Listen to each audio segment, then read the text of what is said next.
우리가 예수를 믿으면 어떠한 변화가 있습니까? 아마 여러분마다 갖고 계시는 여러분만의 경험이 있을 줄로 압니다.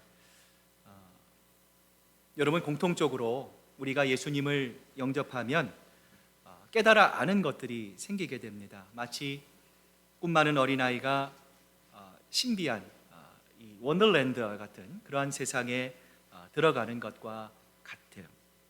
모든 것이 예수님을 믿고 나면 새롭고 신기합니다.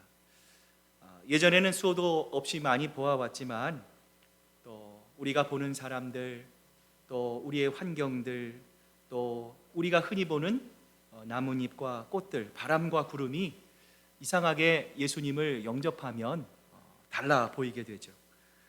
무엇보다 예수님을 알고 나면 내 자신에 대해서 새롭게 눈이 뜨이게 됩니다.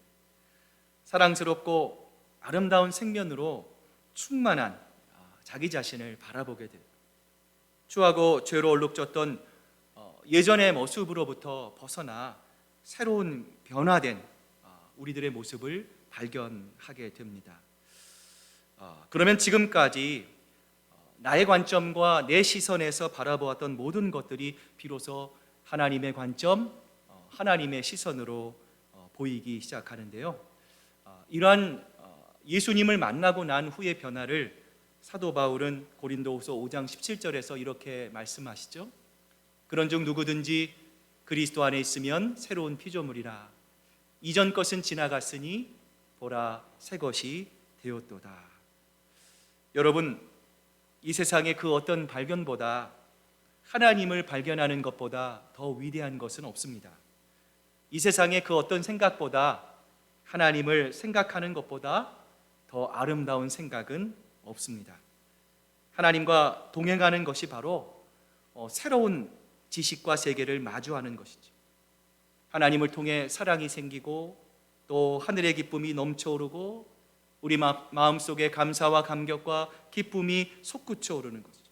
생수의 강이 비로소 내 안에 흘러서 우리가 거쳐가는 모든 사람들을 살리는, 사람을 살리고 생명을 살리는 하나님의 위대한 일들을 우리가 만들 수 있는 것이죠. 이러한 하나님의 은혜가 오늘 예배로 나아가는 여러분의 심령 가운데 충만하게 되시기를 소망합니다. 자, 오늘 본문 요한일서 5장 19절 상반절을 보면요, 사도 요한이 이 말씀을 듣는 우리들을 향해서 이렇게 말씀하시죠. 우리가 아는 것은. 자, 여러분, 이 요한일서 5장을 보면은요, 사도 요한이 요한일서를 마무리하면서 특별히 반복되는 단어가 있습니다. 우리가 아는 것은, 우리가 아는 것은, 우리가 아는 것은. 자, 이렇게 3번 연속이나 우리가 아는 것은이라고 하는 말을 사용합니다. 마치 어떤 사람이 유언을 남기는 것처럼 오늘 이 성경을, 이 서신을 읽는 그리스도인들에게 이 사도 요한은요, 깊은 영적인 가르침을 주기를 원하고 있는 것처럼 보입니다. 자, 그렇다면 오늘 사도 요한이 요한일서를 마무리하면서 자, 과연 우리들이 알아야 할 것은 과연 무엇일까요? 오늘 그 2가지 알아야 할 것을 함께 살펴보고자 하는데요. 자, 여러분 한번 따라해 보시기 바랍니다. 하나님의 절대적인 보호입니다. 하나님께서 우리를 보호하고 계신다라는 거예요. 자, 우리 요한일서 5장 18절 말씀 우리 한번 앞을 보시면서 같이 한번 읽어봅니다. 시작. 하나님께로부터 난 자는 다 범죄하지 아니하는 줄을 우리가 아노라. 하나님께로부터 나신 자가 그를 지키심에 악한 자가 그를 만나지도 못하리라. 여러분, 3주 전인가요? 우리 4주 전에 한번 살펴본 기억이 납니다. 여러분, 죄는 몇 가지 종류가 있다라고 살펴보았습니까? 2가지의 종류가 있습니다. 여러분, 어떤 죄이죠? 용서받을 수 있는 죄와 용서받을 수 없는 죄가 있습니다. 자, 용서받을 수 없는 죄는 어떤 죄입니까? 성령을 회방하는 죄이죠. 여러분, 성령을 회방하는 죄가 어떤 죄입니까? 여러분, 복음을 들었습니다. 복음을 전합니다. 하나님께서 이 땅에 세우신 수없이 많은 교회를 통해서 또 수없이 많은 성도들을 통해서, 그리스도인들을 통해서, 여러분 예전에 마켓만 가면은요, 마켓 입구에 뭐가 있습니까? 온 교회에 설교 말씀이 가득가득 쌓여 있습니다. 채널만 틀면 하루 24시간 정말 유명한 목사님의 정말 훌륭한 설교를 여러분 계속해서 들을 수 있습니다. 복음을 들을 수 있는 기회가 얼마든지 있음에도 불구하고 여러분 어떻습니까? 그 복음을 거부하고 인정하지 않고 포기할 때, 여러분 그것은 정말 용서받을 수 없는 죄이죠. 하나님도 그것을 어떻게 하실 수 없다라는 거예요. 여러분, 그러나 또 하나의 죄가 있죠. 그것은 바로 우리의 믿음이 연약해서 범하는 죄입니다. 여러분, 이것은 죄 사함이 가능합니다. 하나님은 우리를 향해서 자, 너 죄 짓지 말아라, 너 죄 지으면 안 돼, 이렇게 말씀하시지 않았어요. 여러분, 오히려 하나님이 우리에게 어떻게 말씀하셨습니까? 너희는 죄 짓지 않을 수 있다. 그러나 너희가 정말 내 안에 거한다면 정말 너희가 나를 지식으로 아는 것이 아니라, 교리적으로만 아는 것이 아니라, 형식적으로만 아는 것이 아니라, 정말 너희가 나를 사랑하고 너희가 정말 나를 믿는다면 너희는 결단코 죄 짓지 않게 된다. 성경은 우리에게 말씀하세요. 어느 날 한 섬마을에 한 선생님이 부임을 해 가셨답니다. 가보니까 여러 가지 어려움도 있었고 불편한 점이 많았지만 가장 힘든 것 중에 하나가 그곳에 있는 아이들이 욕을 너무 많이 하는 거였대요. 선생님이 어떻게 하면 이 아이들이 욕을 하지 않게 해줄 수 있을까 고민하다가 아이들에게 숙제를 내줬답니다. 딱지를 10장씩 나눠줬대요. 자, 근데 너희들 욕 한 번 할 때마다 그 딱지를 서로 하나씩 뺏겠다 얘기를 했어요. 욕을 안 한 아이, 남의 딱지를 많이 뺏은 아이는 상을 주고요, 욕해서 딱지를 뺏긴 아이에게는 벌을 주겠다, 선생님이 이렇게 말을 했어요. 그런데 학생들 중에 욕을 많이 하는 학생, 유난히 많이 하는 학생이 있었대요. 그 학생이요, 이 선생님을 너무 좋아했어요. 그래서 이 선생님이 말씀하시는 대로 해보려고 노력했어요. 그런데 아무리 욕을 안 하려고 해도요, 욕이 막 이렇게 무의식적으로 튀어나오는 거예요. 욕이 나올 때마다 자기 입을 틀어 막았는데요, 자기도 모르게 욕이 입 사이에서 새어나왔어요. 결국 선생님한테 받은 딱지 10장을 다 잃어버렸어요. 선생님이 숙제 검사를 합니다. 어떤 아이는 딱지를 90장 갖고 있는 아이도 있었고요, 당연히 상을 받았겠죠. 그런데 이 아이에게는요, 딱지가 한 장도 남아있지 않았어요. 교무실로 불려갑니다. 너 벌 받는다고 했지? 종아리 10대 맞을 거야. 자, 뒤로 돌아서. 선생님이 회초리를 칩니다. 얼마나 선생님이 회초리를 세게 때리던지 3대를 맞으니까요, 다 맞으면 죽을 것 같았어요. 도무지 더 이상 맞을 수가 없어서 이 학생이 뒤를 돌아서서 선생님에게 이렇게 소리쳤대요. 선생님, 때리지 마세요. 저 너무 아파요. 죽겠어요. 그런데 돌아서는 순간 이 학생의 눈이 선생님의 눈과 마주쳤어요. 선생님의 얼굴이 눈물 범벅이었어요. 그러면서 이 학생에게 선생님이 이렇게 말합니다. 이놈아, 나는 너를 믿었다. 나는 네가 나를 좋아하는 줄 알고 네가 욕하지 않을 줄 내가 너를 믿었다. 이렇게 말씀하시는 거예요. 그러자 아이는 다시 돌아서 자기를 때려달라고 했어요. 그리고 3대에 이어서 7대를 맞았는데 하나도 아프지 않았습니다. 아이는 교실로 돌아가 책상에 엎드려 펑펑 웁니다. 그리고 그 마음에 이런 결심을 합니다. 나는 커서 저 선생님처럼 될 거야. 학생이 욕한 것 때문에 너무 괴로워서 우시는 선생님의 얼굴이, 그 선생님의 눈물이 이 욕장이 학생의 습관을 바꾼 것이죠. 사랑하는 여러분, 자신이 욕한 것 때문에, 우리가 흔하게 할 수 있는 우리의 습관들 때문에, 우리의 말실수 때문에, 우리의 태도 때문에 우는 선생님의 얼굴이 여러분 한 아이의, 한 사람의 인생을 바꿀 수 있다면 여러분 한번 생각해 보세요. 우리 안에 임재하시고 우리 안에 오셔서 우리가 죄를 지을 때마다, 우리가 죄에 굴복할 때마다, 연약하게 무너질 때마다 아파하시는 우리 주님을 우리가 바라볼 수 있다면, 그 주님을 우리가 바라보면서 살 수만 있다면 여러분 어떻게 우리의 삶이 바뀌지 않을 수 있겠느냐라는 것이죠. 여러분, 예수님이 우리를 위해서 십자가에 돌아가셨습니다. 겟세마네 동산에서 통곡하셨습니다. 십자가 위에서 돌아가신 주님은 우리가 죄를 질 때마다 애통하십니다.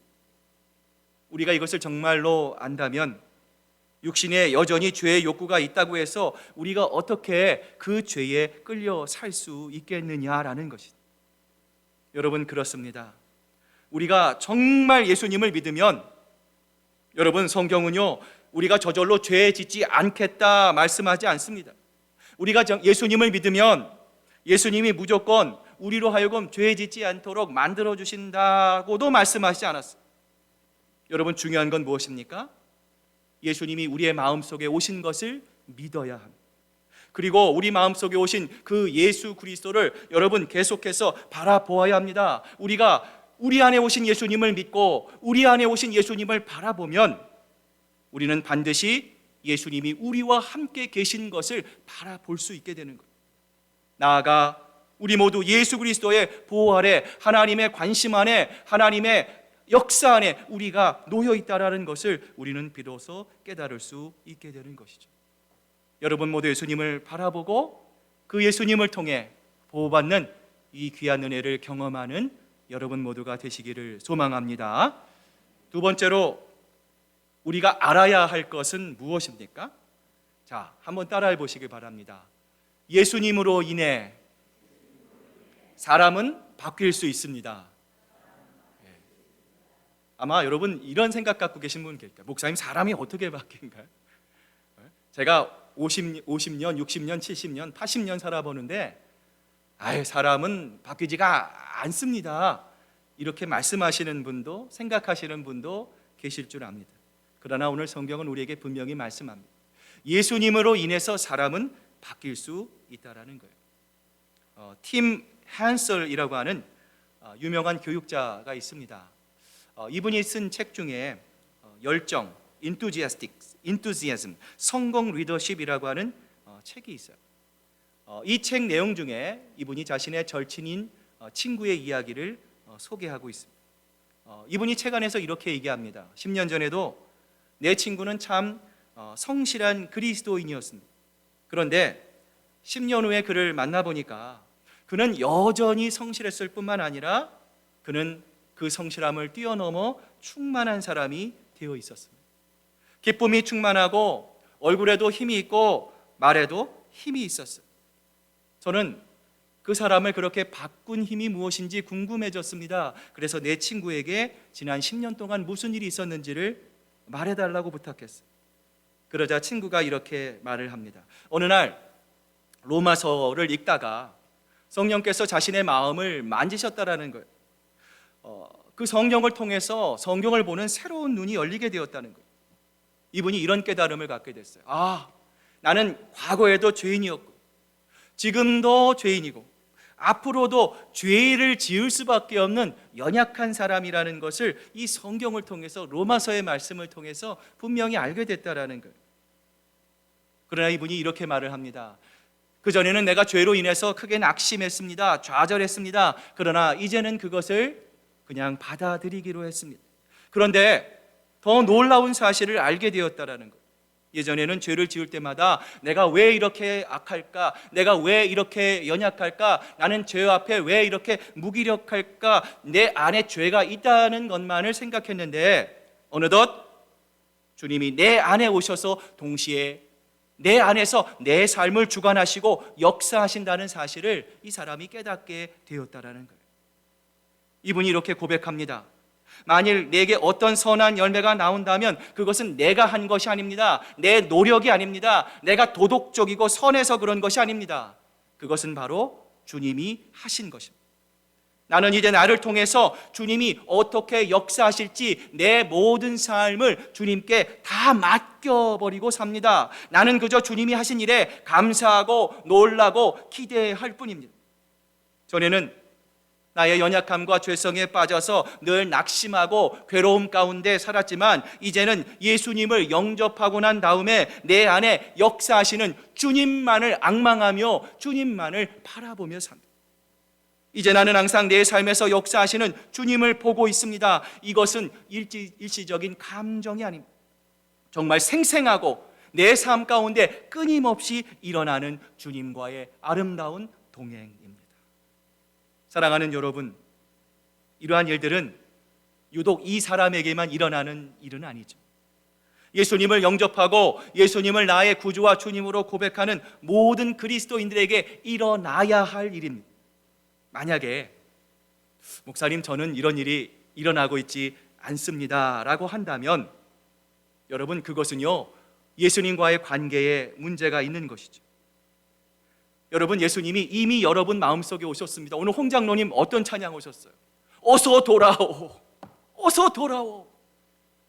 자식을 보낸 부모의 마음으로 예수님이 지금도 우리의 마음을 두드리십니다. 내가 네 마음에 좀 들어가겠다. 지금도 끊임없이 우리의 마음을 두드리시고 우리 마음에 오셔서 우리와 친밀한 교제를 예수님은 나누고 싶어 하시는 거예요.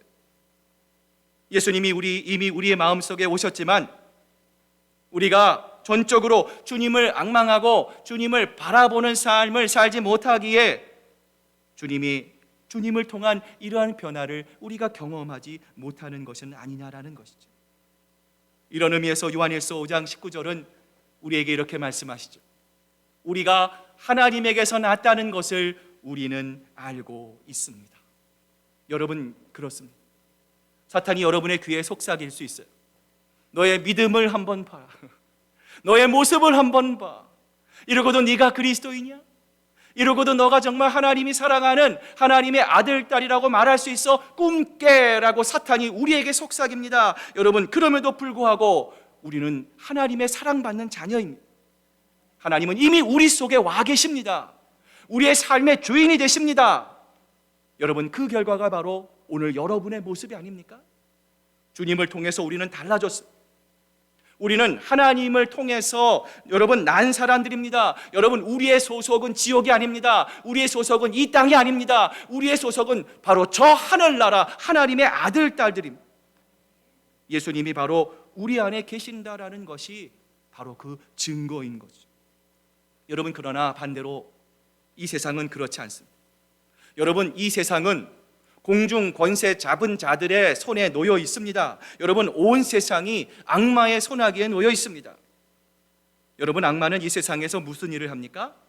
사람들을 넘어지게 하죠. 실족하게 하죠. 무엇보다 죄를 짓게 합니다. 여러분, 이것이요 악마의 일입니다. 여러분, 그러므로 예수님을 믿고서도 여전히 과거의 삶에 집착하고 여전히 죄를 짓고 사는 것은요 정말 심각한 문제죠.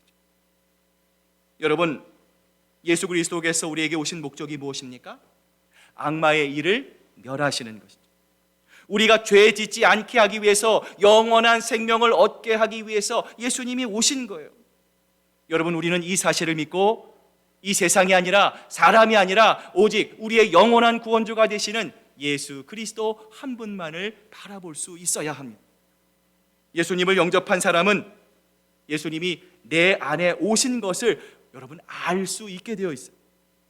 이러한 사실이 요한일서 5장 20절에 보면 이렇게 소개되어 있는데요, 우리 한번 앞을 보시면서 같이 한번 읽어봅니다. 시작.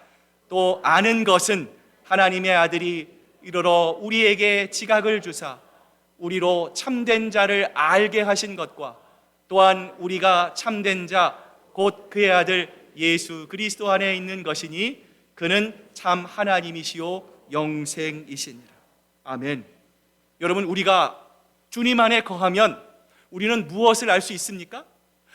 내가 아무리 연약하고 부족해도, 이 세상 가운데 휩쓸려도, 여전히 죄를 반복적으로 나의 연약함을 통해서 짓는다 하더라도 우리가 하나님 앞에 나아가면 주님께서는 우리의 모든 연약함을 깨끗하게 씻어주실 뿐만 아니라 우리로 하여금 하나님의 기쁜 일을 할 수 있도록 우리를 돕는 분이심을 우리는 발견할 수 있다는 거예요.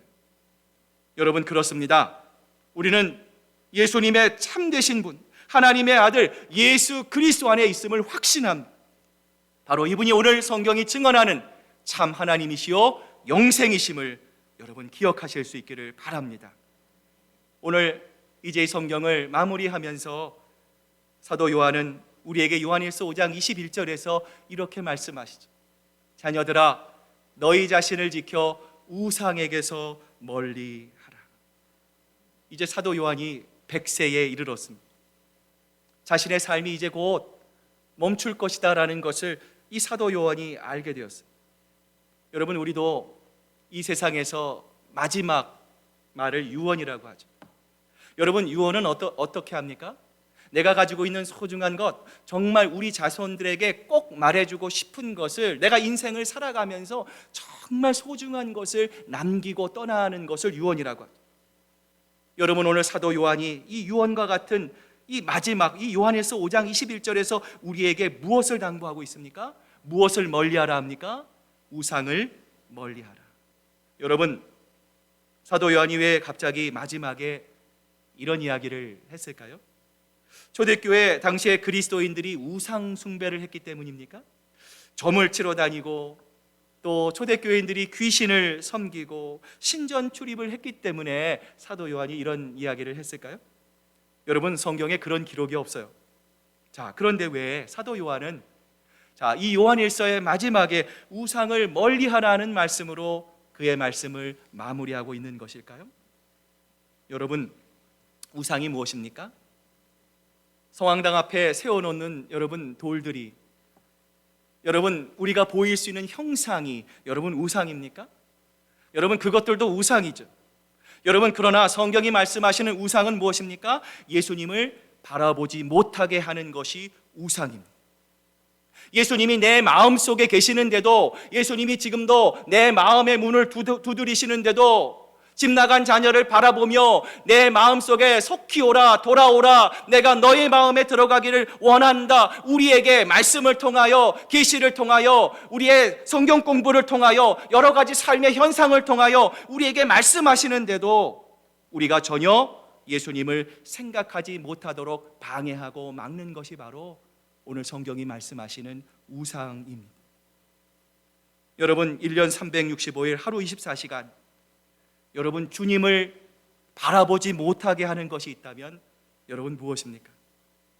여러분, 우리의 우상이 자녀일 수도 있어요.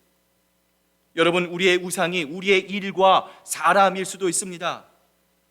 여러분, 어떤 것이든 주님을 바라보지 못하게 하는 것, 우리의 생각과 또 우리의 마음과 우리의 시각과 관심을 빼앗아가는 우상일 수 있어요. 오늘 사도 요한은 그러한 우상들을 조심하라라는 것. 자, 그렇다면 우리는 이 우상을 어떻게 대하여 할까요? 자, 여러분, 오늘 본문이 뭐라고 합니까?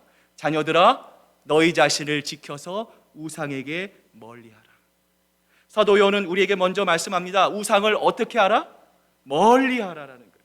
가까이 하지 말라라는 거예요. 그런데 여러분, 이 하나의 경고만으로 사도 요한은 끝나지 않습니다. 사도 요한은 오히려 이렇게 권면합니다. 너희 자신을 어떻게 하라? 지켜라라는 거예요. 여러분, 이 지키다라고 하는 동사는요, 다른 성경에도 사용이 되어 있어요. 그 사용 경위를 보면 이 지키다라고 하는 이 동사의 뜻을 쉽게 알 수 있는데요.